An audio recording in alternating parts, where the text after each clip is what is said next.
The moment Olivia Jenkins walked into the cafe wearing her brother's oversized flannel shirt and those hideous paint-splattered jeans, she had no idea her life was about to change forever. Across the room, behind designer sunglasses that cost more than her monthly rent, Alexander Reid felt his heart skip a beat. He'd seen beauty in all its polished forms across 5 continents, but something about this woman's unfiltered authenticity struck him like lightning. If you've ever wondered whether true love exists beyond appearances, this story might just restore your faith.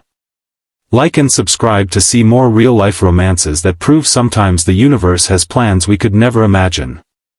Olivia stared at her reflection in the bathroom mirror of her tiny apartment, deliberately smudging her eyeliner.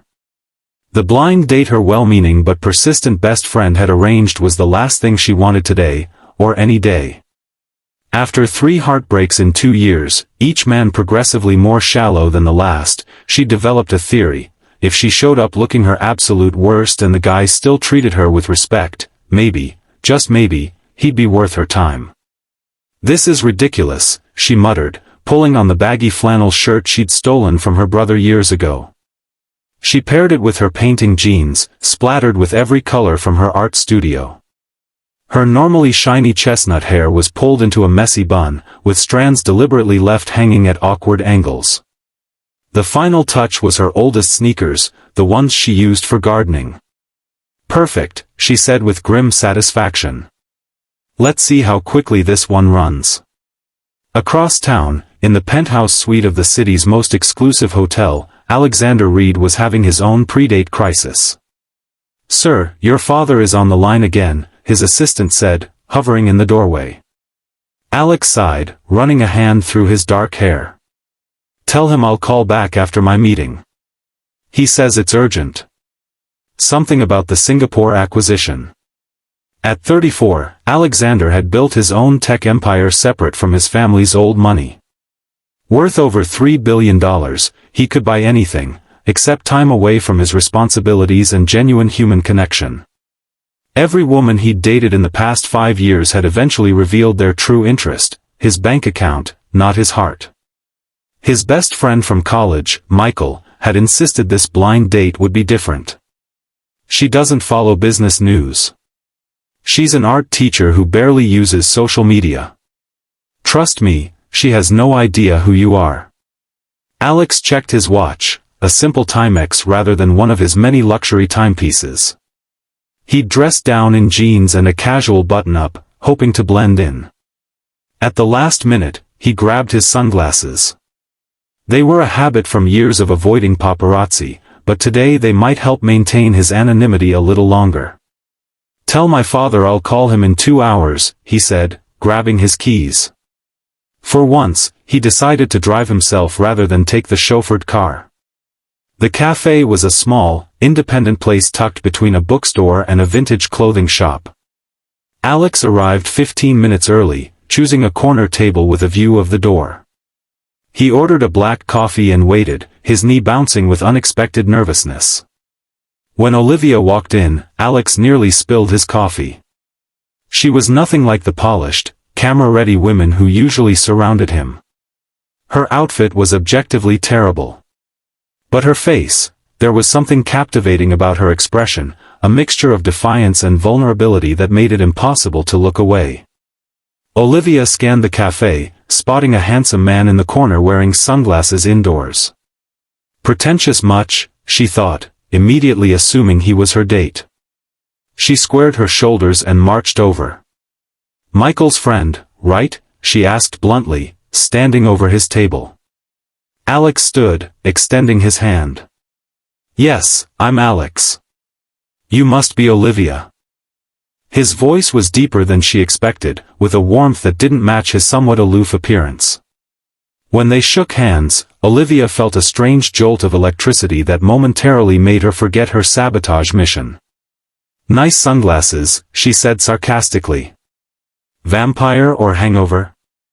Alex laughed, a genuine sound that transformed his serious face. "Neither. Just a habit." After a moment's hesitation, he removed them, revealing striking blue eyes that caught Olivia completely off guard. "Oh," she said, momentarily flustered. Well, that's better. They sat down, and Olivia braced herself for the inevitable awkward silence followed by a hasty excuse to leave. Instead, Alex leaned forward with genuine interest. Michael tells me you're an art teacher. What age group do you teach? The question was so straightforward, so devoid of judgment about her appearance, that Olivia found herself answering honestly. Elementary school. 3rd through 5th grade, mainly. That must be rewarding. And challenging. It is. Kids that age are still excited about creating. They haven't learned to be self-conscious about their art yet. She paused, studying him. What about you? What do you do? Alex hesitated. This was always the moment of truth. I work in technology. Software development, mainly. It wasn't a lie, just a dramatic understatement.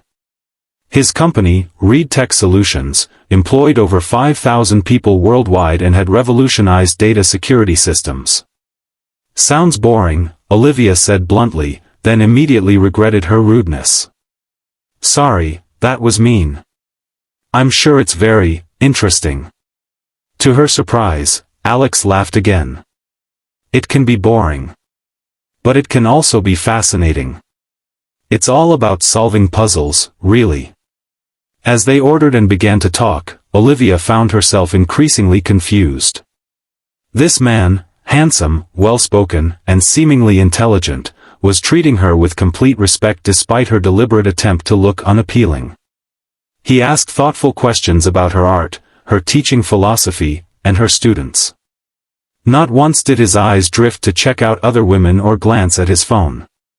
I don't understand, she finally blurted out after their food arrived. Aren't you going to comment on how I look?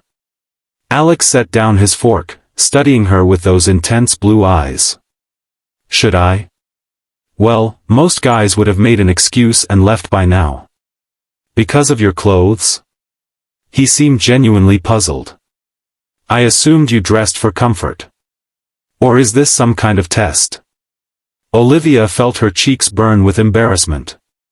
Put that way, her plan seemed childish and transparent. Maybe a little of both, she admitted. Alex's expression softened. I've been on enough bad dates to understand defense mechanisms. For what it's worth, I think your strategy is more honest than most.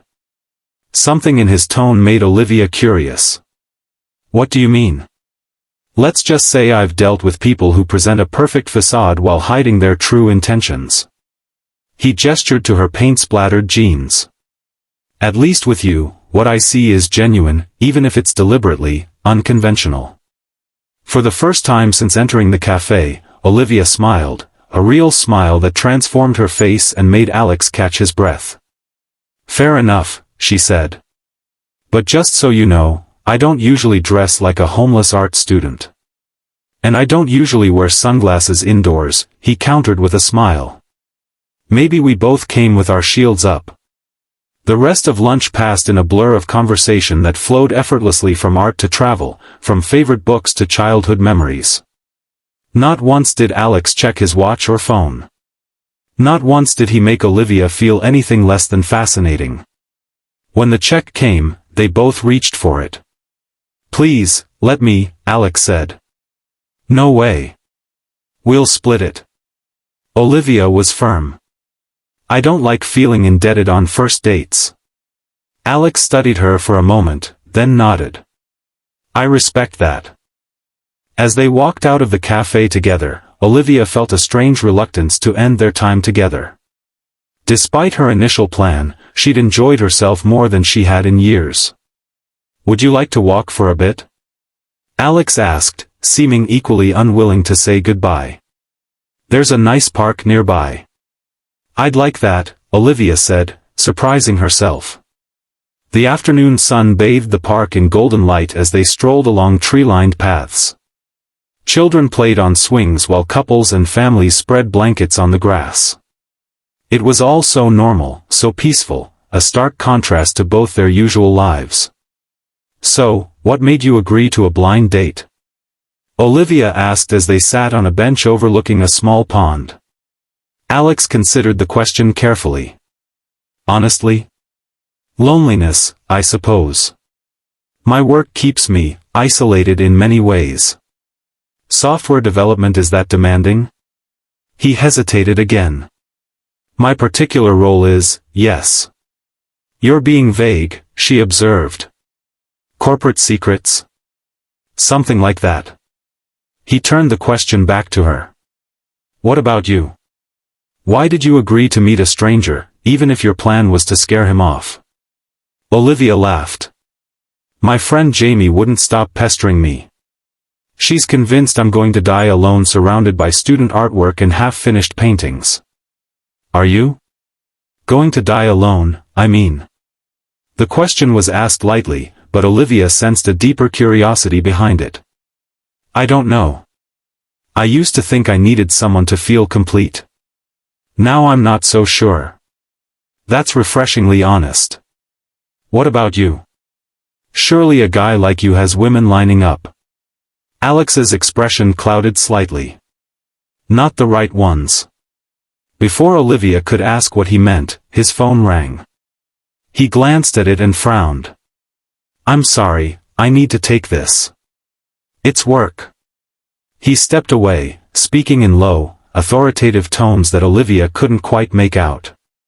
When he returned, his expression had changed, more guarded, more formal. I'm really sorry, but I need to go. There's a situation that requires my attention. Disappointment washed over Olivia, stronger than she would have expected after just one date. Of course. Software emergencies wait for no man. Alex smiled, but it didn't quite reach his eyes. Can I see you again? Maybe dinner next time?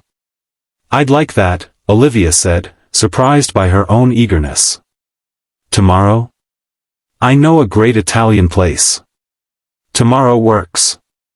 Should I dress like this again, or would you prefer I make an actual effort? She teased. Alex's smile became genuine again. Dress however makes you comfortable. Though I am curious to see what your non-test outfit looks like. They exchanged numbers, and Alex called her a rideshare despite her protests. As she watched him walk away, phone pressed to his ear and posture suddenly commanding, Olivia couldn't shake the feeling that there was much more to Alex than a simple software developer. Back in her apartment, Olivia couldn't stop smiling as she peeled off her ugly date outfit and stepped into the shower. For the first time in years, she felt a flutter of genuine excitement about seeing a man again. Her phone chimed with a text as she was drying her hair. It was from her friend Jamie. How was the date? Did you actually go through with that ridiculous ugly outfit plan? Olivia typed back, I did. And surprisingly, it was great. Seeing him again tomorrow. Jamie's response was immediate, what? Who is this guy? I need details. His name is Alex. Works in tech. Seems normal, which is suspicious in itself. Alex who? Last name? Olivia paused, realizing she didn't know. Just Alex. I'll find out tomorrow. Jamie's next text made Olivia's heart skip. Wait. Was he tall, dark hair, blue eyes, around 34? Please tell me you're not dating Alexander Reid without realizing it. Who's Alexander Reid? Olivia typed back. The phone rang immediately. Are you kidding me? Jamie's voice was so loud Olivia had to hold the phone away from her ear. Alexander Reid. Only one of the youngest tech billionaires in the country. Reid Tech Solutions? The security software that basically runs half the internet? That can't be him, Olivia said, but a cold feeling was spreading through her stomach. My Alex is just a regular software guy. Google him right now, Jamie demanded. With trembling fingers, Olivia opened her laptop and typed Alexander Reid into the search bar. Immediately, dozens of images appeared, and there he was. Her lunch date, but in tailored suits at tech conferences, in tuxedos at charity galas, on the cover of business magazines. "Oh my God," she whispered. "That's him, isn't it?" Jamie sounded equal parts excited and smug. "I have to cancel tomorrow," Olivia said immediately. "I can't, I showed up in my painting clothes, Jamie. I deliberately looked terrible." "And he still asked you out again," Jamie pointed out. "That's actually kind of romantic. It's humiliating. He probably thinks I'm some kind of charity case. Or maybe he liked that you weren't throwing yourself at him like every other woman probably does." Olivia groaned, burying her face in her hands. "What am I going to do?" "You're going to go on that date tomorrow, wearing something gorgeous, and you're going to act like you knew exactly who he was all along. That's dishonest." "Fine, then tell him you just found out. But don't cancel." "Olivia, do you know how many women would kill to be in your position?" "That's exactly the problem," Olivia said quietly. "I don't want to be in this position. I don't want to date someone whose net worth has 9 zeros." After hanging up, Olivia spent hours scrolling through articles about Alexander Reid. The more she read, the more her heart sank. He wasn't just wealthy, he was from old money that had multiplied through his own business genius. He dated models and actresses. He owned homes on 3 continents. And she had shown up to meet him looking like she'd been dragged backward through a thrift store. When her phone chimed with a text from Alexander, she almost couldn't bring herself to look at it. "Looking forward to tomorrow. The restaurant is called Bella Notte. Casual dress is fine. I'll pick you up at 7. Olivia stared at the message, her thoughts racing. Should she confront him about his identity? Cancel the date? Pretend she still didn't know? Finally, she typed, "Looking forward to it too. But I should warn you, I've upgraded from homeless art teacher to merely disheveled art teacher for tomorrow's outfit." His response came quickly, "I'm devastated. I was hoping for the full paint-splattered experience again." Despite herself, Olivia smiled. Whatever game he was playing, at least he had a sense of humor. The next evening, Olivia spent hours getting ready, vacillating between wanting to look her best and not wanting to seem like she was trying too hard. She finally settled on a simple emerald green dress that brought out the gold flecks in her hazel eyes, with minimal makeup and her hair in loose waves. At precisely 7 p.m., her doorbell rang. Taking a deep breath, she opened it to find Alex standing there in dark jeans and a navy button-down shirt, holding a small bouquet of wildflowers. "These reminded me of your paintings," he said, handing them to her. Olivia accepted them, momentarily speechless. How did he know what her paintings looked like? She hadn't shown him any. "Thank you," she managed. "They're beautiful." "So are you," he said simply. "Though I admit, I was a little fond of yesterday's artistic statement." Olivia couldn't maintain the charade any longer. "Why didn't you tell me who you really are?" Alex's smile faded. "Ah. You found out. It wasn't exactly difficult. You're all over the internet." He sighed, running a hand through his hair. "Can we discuss this over dinner? I promise I'll explain everything." Olivia hesitated, then nodded. "Fine. But I'm not getting into any car that costs more than my annual salary." Alex laughed. "Fair enough. I brought the Jeep." Sure enough, parked at the curb was a modest Jeep Wrangler, not new, but well-maintained. It was so unexpectedly normal that Olivia felt some of her anger dissipate. The restaurant, Bella Notte, turned out to be a small, family-owned Italian place tucked away on a side street. No Michelin stars, no celebrity chef, just authentic food and a warm atmosphere. The owner greeted Alex by name and led them to a corner table partially screened by plants. "You come here often?" Olivia asked as they settled in. "At least once a week when I'm in town," Alex confirmed. "Best carbonara outside of Rome." After they ordered, Alex leaned forward, his expression serious. "I owe you an explanation. You think? Olivia crossed her arms, trying to ignore how the candlelight brought out the blue in his eyes.